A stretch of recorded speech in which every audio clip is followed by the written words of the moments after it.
Bonjour, bonjour, bonjour, chers Congolais, Yamasolo plus TV. Nakoyi kobandate sans remercier Arnaud Chilombo, Yenda Simbi, Masolo et réalisation. Et je pense aussi à mon ami de tout près, Lou Gires, Yenda Simbi, Bumbu Nyonso, c'est lui qui contrôle tout. Et je pense aussi à Honorable Mouyambu Gilles Moniere, Alliance Gilles Moniere. Je pense également à tous les combattants de l'IDPS. Je pense aussi à notre cher président, son excellence Félix Antoine Tshisekedi Tshilombo. Napesi Mbote à passant, Napesi Ngoyi Doris. Mbote aussi à passant, Yenda Simbi Maramotali, papier peint la galerie du marché. Bandeko lelo toye to solo la na makambo etali kaka politique, mais on doit toujours parler de côté un peu nyonso na kati. Tokozala vraiment na nyonso na kati po totali sabatu. Tokomi wapi. Le samedi qui vient de se passer, notre chef de l'État a accompagné qui Léopard, l'équipe nationale, devant Soudan. Et là qui match nabi sur la qualification pour que token de Cannes. Oui, na Côte d'Ivoire. C'est alors le chef de l'État était là. Le chef de l'État était accompagné l'équipe nationale et vous avez vu les résultats. Mais il y a des choses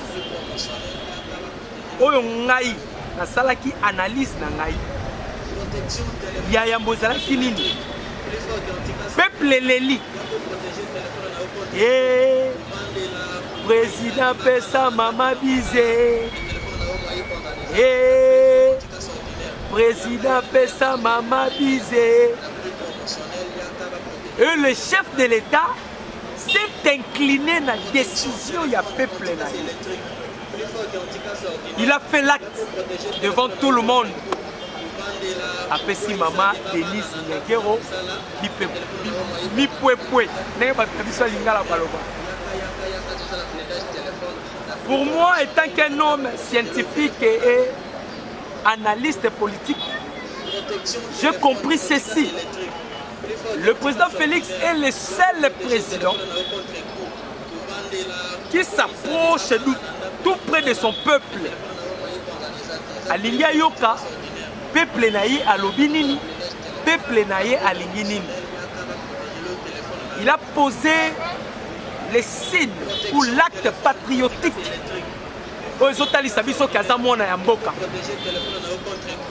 Et sur ce, nous aussi, tant que les analystes politiques,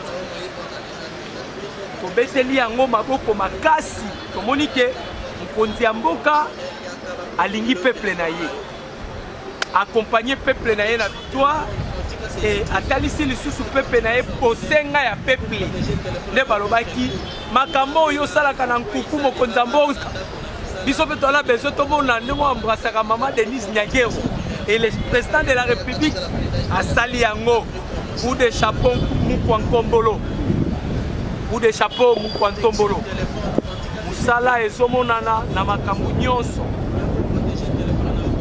Wana ezalaki eloko ezalaki ya motuya. Tomeka un peu kolobela. Ndeko bandeko na biso ya Maroc. Baza touché na séisme. Salemaki na Nikolo Utikoleka. Vous avez vu comme les chefs de l'État a tenu un message à 5 heures samedi. A tenu un message à compatir na bango. À partager la douleur na yena bandeko na yeba qui sont des noirs. Quand bien même ils ont des problèmes, et ce sont des noirs parce que ce sont des Africains. Azala qui touchait na séisme et le chef de l'État Félix Antoine Tshisekedi Tshilombo à compatir na bango na Pachuana. À l'heure où nous sommes, il y a mortalité et ça pour se croître. Jusque-là, il y a encore Bazana Basséa Bandaku. En tout cas, vous-même, vous connaissez le séisme, qu'est-ce qui se passe.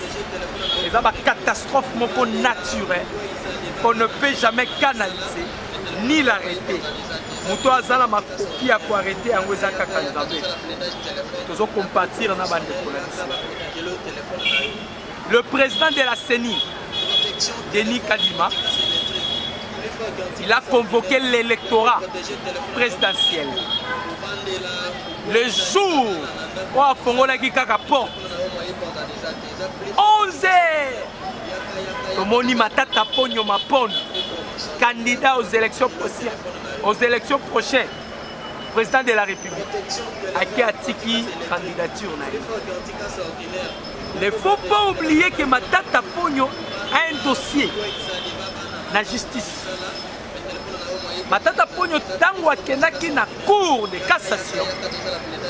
La cour s'est déclarée incompétent de juger Matata Pogno.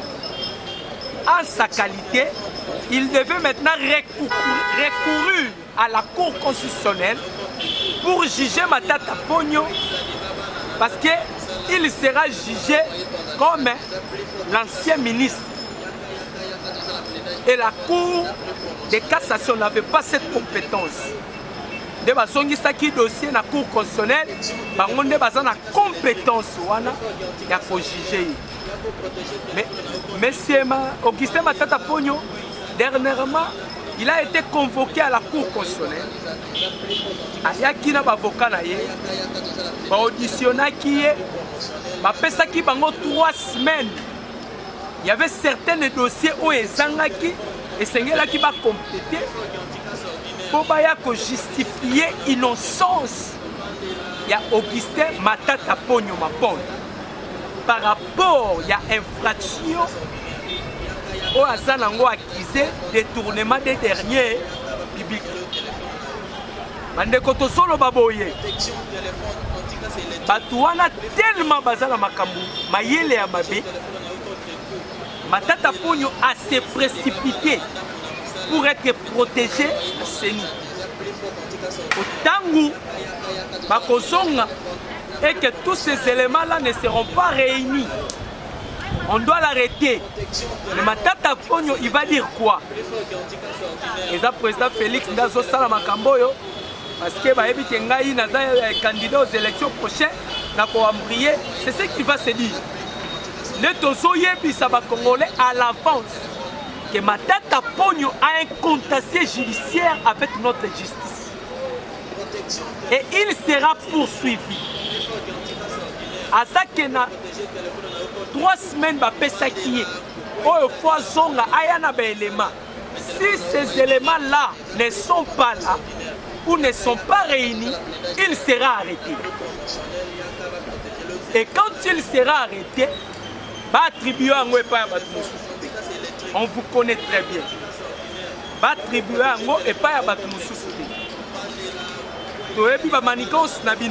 Vous avec le prédateur de l'église catholique, entre autres, Cholet ainsi qu'Ambon. Vous êtes dans un manigance. Derrière vous, il y a aussi la communauté internationale. Je cite. Voilà pourquoi Tozola Moussaba Congolais, nous devons toujours être vigilants et nous devons soutenir notre président de la République dans sa vision. Tolobi pour la makambu ya Matata Pogno et Kamoussaminote.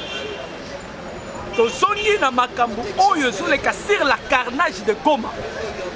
La carnage de Goma, d'abord ces choses-là, c'est un coup monté. Mais Dieu l'a épargné pour le peuple congolais. Avant que cette chose-là arrive, notre chef de l'État, le commandant suprême, le garant de toutes les institutions, a bengaki Madame Bintou Keïta. C'est lui la représentante de la MONUSCO. A bengaki. A Yebisaki, on est où avec la MONUSCO? Parce que votre mandat est déjà à son terme.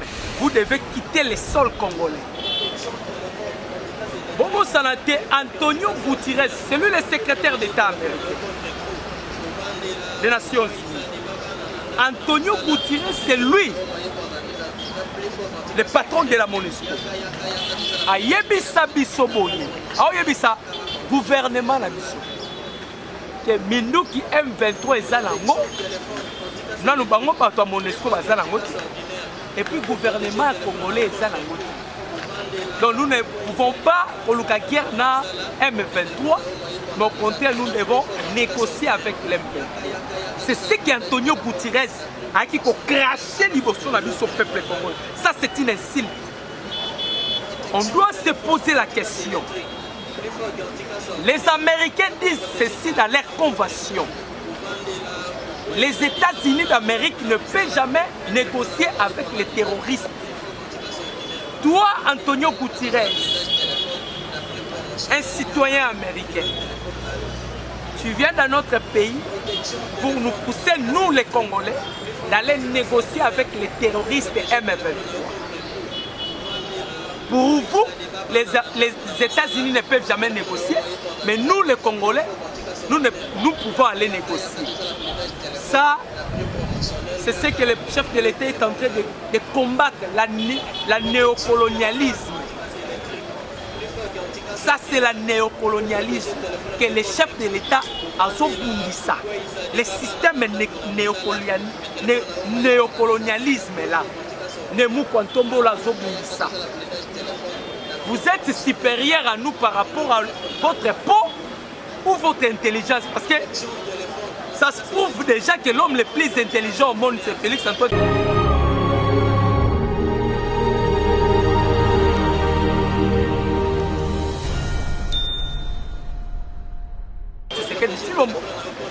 A compliqué politique na bino boal sous la mayenne. Si Antonio Guterres dit c'est ça, on doit réfléchir. Yo komaki na ka M23 nengeni boye bake bango bana minduki eleki ya biso. Parce que vous n'êtes plus en contact avec eux, ils sont des rebelles. On a directement trouvé la réponse. Minduki yana wapi so bino bopesi bango te. Minduki eza sophistiqué bakozwa ngo wapi. Yo yebi neni ki bana Minduki eza sophistiqué. Ce sont des choses qui a poussé notre chef de l'État à réfléchir, à dire non, non, je dois mettre fin à toutes ces choses. Nda bengaki madame Bintou Keïta.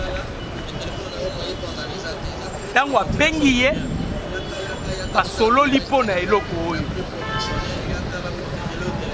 Basolo lipo na eloko oyo. Tango basolo lipo na eloko oyo. Basolo lipo na eloko oyo. Tango basololi na chef de l'État pour leur départ. Tango basololi le lendemain nango. Comme s'il y a eu groupe préparé qui déjà, qui se disent soi-disant Ouazalendo, mais qu'ils ne sont plus Ouazalendo. Mbalamoko, marche pour le départ Yamono. Qui vous avez envoyé? Qui? Natina Ebino. Est-ce que le président Félix Alekegi na TV pour le peuple congolais Bobima? Il ne peut jamais parler de ça, notre président. Waneza éthique na été. Wanenda kuna été. Naba potentiel. Naba un niveau de capacité. Au chef de l'État azana. Na niveau de faculté mentale na yo azana. Je ne pense même plus. À quoi la route pour l'autre en ça peuple congolais? Non, jamais. Mais vous, de Goma, qui vous avez envoyé d'aller chasser la MONUSCO? Personne. Donc vous avez posé un acte contraire. Il y a vision Mkonzambo. Mkonzambo Katinda Gino. Soi-disant Ouazalendo. Et vous êtes allé là-bas. Il se peut que Nakati Nabino, il y a eu des gens qui avaient des armes à feu. Ah! Ouazalendo a des armes à feu. Et Babiloko Salami. Aujourd'hui, on parle que des carnages de Goma. Naba Fayoulou parle que des carnages de Goma. Naba Moïse, il parle que des carnages de Goma. Patrick Mouyaya, le ministre de la Communication, a expliqué qu'il bino bien, à l'Obaki Boye, a répondu à Kibino. Si un citoyen américain ou un militaire américain tire par balle dans un établissement, ou bien la vie à moi, la moko songolo, moi la classe, on n'a jamais attribué ce pouvoir-là que c'est Joe Biden qui lui a envoyé.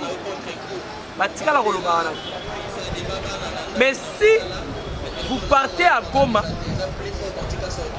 un militaire congolais tire par balle dans un établissement, ou bien tire un enfant au président Félix Ndatindié. Ça, c'est du bassesse. Ce qu'on a compris et pas Moïse Katumbi, c'est du bassesse. Ce qu'on a compris et pas Martin Fayoulou, c'est du bassesse. C'est-à-dire qu'ils n'ont pas de niveau. J'ai suivi une émission où Martin Fayoulou est en train de tâtonner sur son origine. Il est en train de tâtonner sur son origine. Obotama wapi, nabotama na mama yemo. Je l'ai suivi.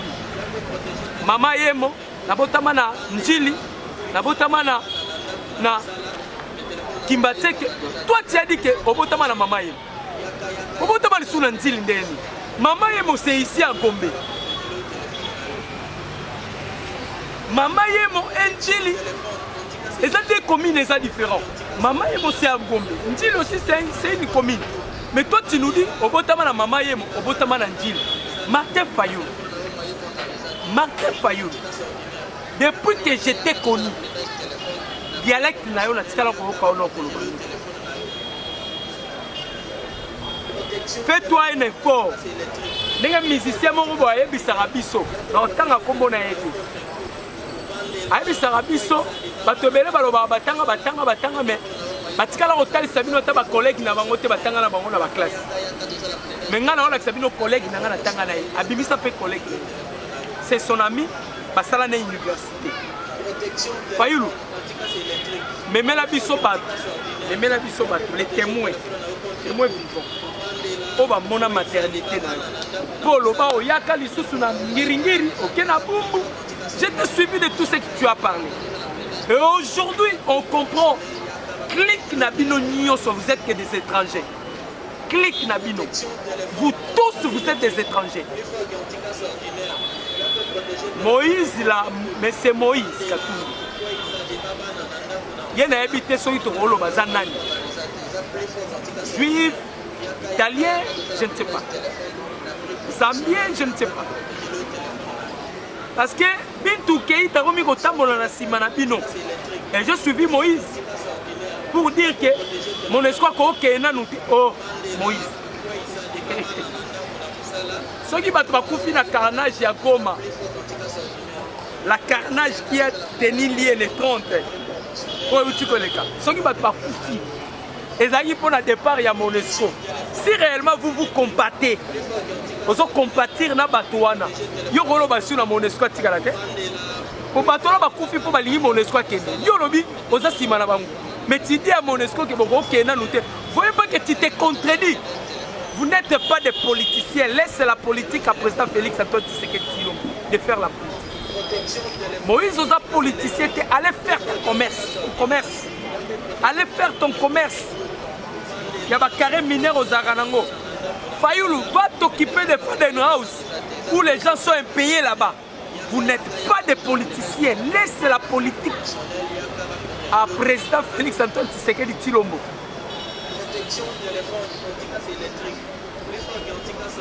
Depuis qu'on a demandé Nabandeko Nyonso Bakufeli Bandeko na Goma qu'ils viennent à notifier Bango comme ça, le gouvernement va les récompenser.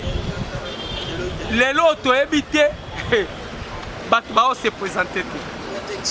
On se pose la question. Ils étaient des Ouazalendo. Et ce qui est plus grave, les pasteurs là qu'on avait arrêtés, promoteur et groupe Wana. Lorsqu'on a arrêté, la voix d'Amérique commence maintenant à plaider pour lui. C'est un homme intègre. Les familles bougent. Vous blaguez avec les gens. Vous blaguez avec des Congolais. On était aveuglés au moment où on était avec Hippolyte Kanambe. Dieu nous a fait grâce, il a écouté nos prières. Il a décidé cette fois-ci d'envoyer son envoyé, le missionnaire Félix Antoine Tshisekedi Tshilombo. Cette voile que tozalaki nango tolongoli yango alongoli biso voile wana tomona makambo autrement tozo raisonner nde tozali ko raisonner na kala te. On commence à raisonner, à penser autrement. Pour vous dire que nous ne sommes plus des esclaves. On n'est plus là. Botika, botika, botika. Vous avez qui dossier va préparer qui à la une ces carnages-là. Vous savez, dans la Bible, moi j'aime parler de la politique et je mets la parole de Dieu dedans. Et que je sois cohérent de mes paroles, de mon message. Dans la Bible, il y avait un prophète qui s'appelait Balak. Balak, Azalaki, roi. Les prophètes étaient Balaam, serviteur de Dieu. Balak un jour s'est levé pour Balaam pour aller maudire l'Israël qui était le peuple de Dieu. Toi tu prends un serviteur de Dieu pour aller maudire un peuple de Dieu. C'est ce qui s'était passé entre Balak et Balaam. Vous savez la suite. Là, Soyo, Balaam a il commençait à bénir. C'est ce qui se passe actuellement dans notre pays. La communauté internationale, les impérialistes, les capitalistes, ils avaient instauré un système pour que le chef de l'État soit haï de son peuple. Je vous dis, au lieu baïnaïe, peuple a commis fananaïe. C'est ce qui est. Ils ont étonné na Mundela, on comprend. Mundela maïe les signes. Paul, na Mikolo, tu connais, Bimisaki sondage. Félix, il est dans les 62. Moi, je l'avais dit, vous devez aller revoir ces sondages. Aujourd'hui, il est déjà dans les 75%. C'est-à-dire, aux élections, il sera imbattable. Ne suivez pas ce que Abbé Chol avait dit. Ce qui résultait Bimi Amabé, tu vas faire la prison. Vous allez comprendre après. Vous allez faire la prison. Par propos à nous tenir. Tu vas faire la prison, toi Cholé. Toi, tu n'es pas un homme de Dieu. C'est ce que Dieu t'a appris. Il y a quoi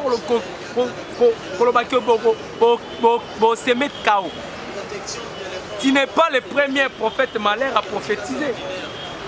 Il y a eu tant de prophètes malheurs. Rappelez-vous, Adolphe Mouzitou. Alors, on va créer une sécurité.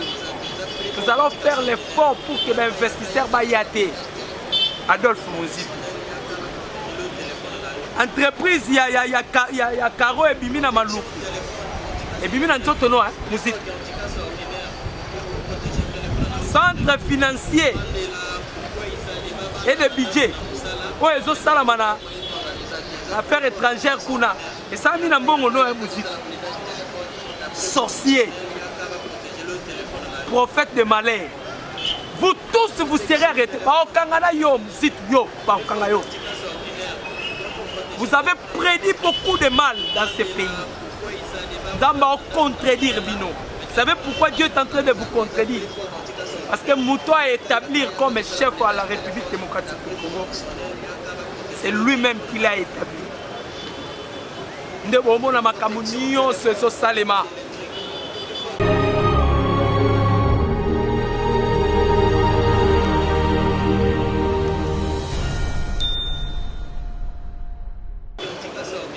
Dieu est au contrôle.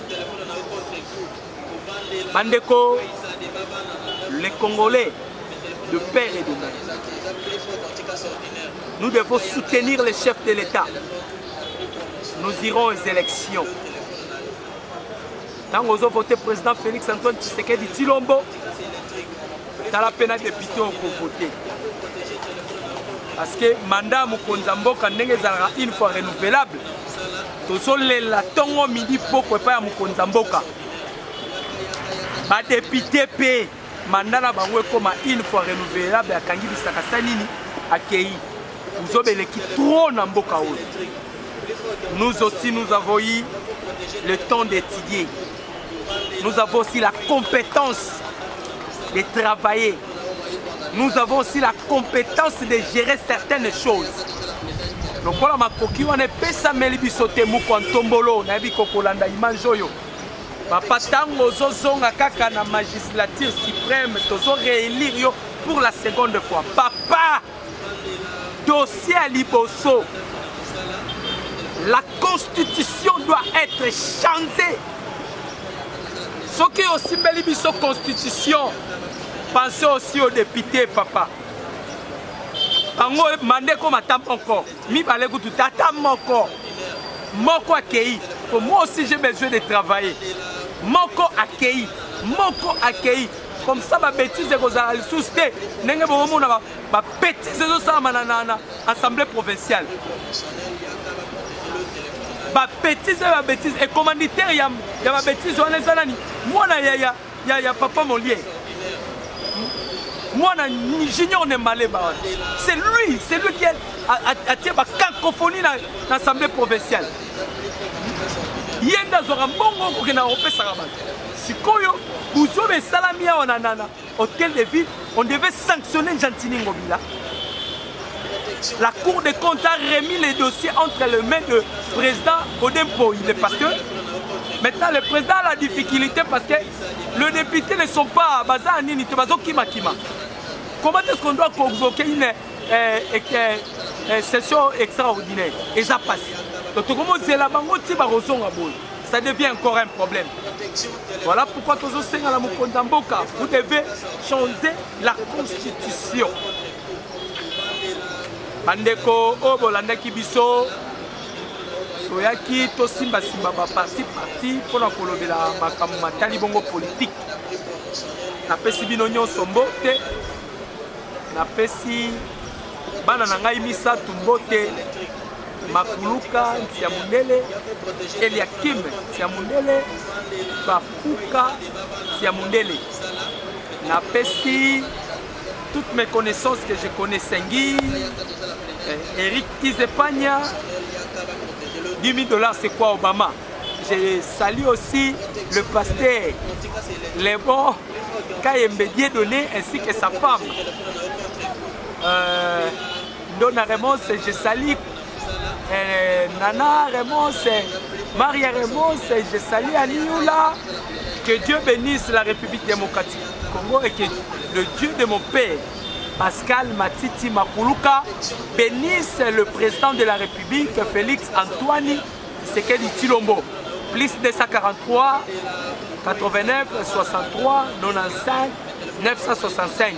C'était moi, votre humble serviteur, Remos Ntiamundele. L'autrice, je vous dis et je vous remercie.